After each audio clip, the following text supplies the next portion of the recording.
PM Modi आज से 2 दिन के असम दौरे पर 18,000 करोड़ की योजनाओं का शिलान्यास और लोकार्पण करेंगे। तेजपुर हवाई अड्डे से हेलीकॉप्टर से काजीरंगा पहुंचे।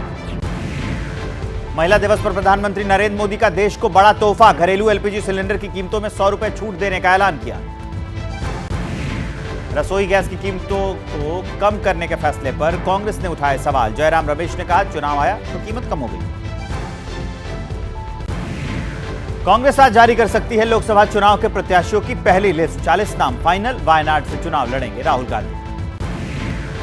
राहुल गांधी के अमेठी से भी चुनाव लड़ने की चर्चा। केंद्रीय मंत्री अनुराग ठाकुर बोले, लगता है गांधी परिवार पलायन कर गया है। पूर्वोत्तर के 5 राज्यों की सीट पर प्रत्याशियों के नाम फाइनल। सूत्रों के मुताबिक त्रिपुरा में कांग्रेस ने एक सीट सीपीएम के लिए छोड़ी। आम आदमी पार्टी ने चुनाव के लिए शुरू किया कैंपेन। सीएम केजरीवाल और भगवंत मान ने लॉन्च किया कैंपेन। संसद में भी केजरीवाल दिल्ली होगी और खुशहाल का नारा दिया। सीएम केजरीवाल का बड़ा बयान, बोले दिल्ली में आम आदमी पार्टी की सरकार है, इसलिए बीजेपी वाले दिल्ली के 2 करोड़ लोगों से नफरत करते हैं।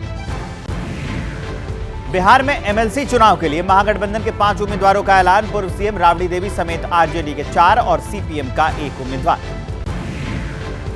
बिहार एनडीए में सीट बंटवारे के चर्चा के बीच बीजेपी नेता संजय जायसवाल पहुंचे उपेंद्र कुशवाहा के घर। सीटों को लेकर नाराज चल रहे हैं कुशवाहा। महाराष्ट्र एनडीए में सीट बंटवारे को लेकर तकरार बरकरार। देर शाम CM Shinde, deputy CM Ajit Pawar और देवेंद्र फडणवीस आ सकते हैं दिल्ली।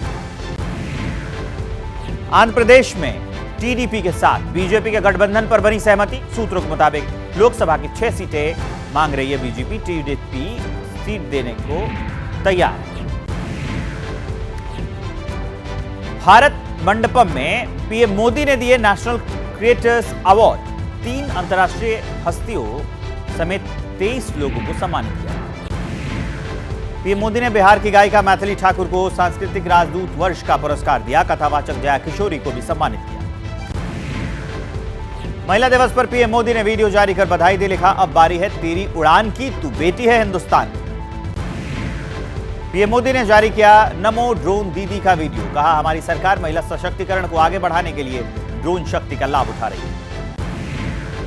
भारत जापान के आपसी संबंधों पर बोले विदेश मंत्री एस जयशंकर। कहा, जटिलताएं रहेंगी लेकिन उतने ही नए अवसर भी रहेंगे।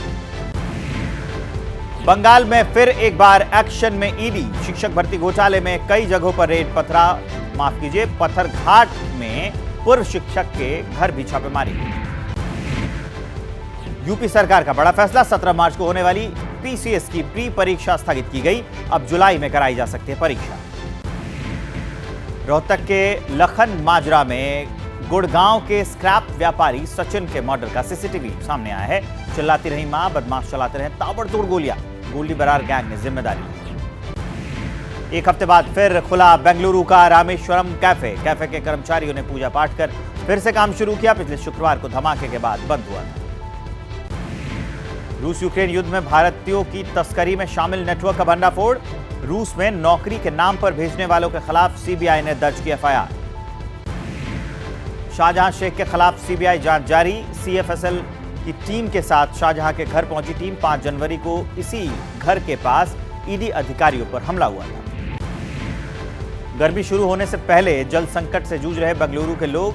पीने के पानी की जबरदस्त किल्लत। टैंकरों के जरिए पानी की सप्लाई। श्रीनगर में सड़क बनाने वाली कंस्ट्रक्शन कंपनी के प्लांट में भयानक आग। लाखों रुपए का सामान जलकर राख।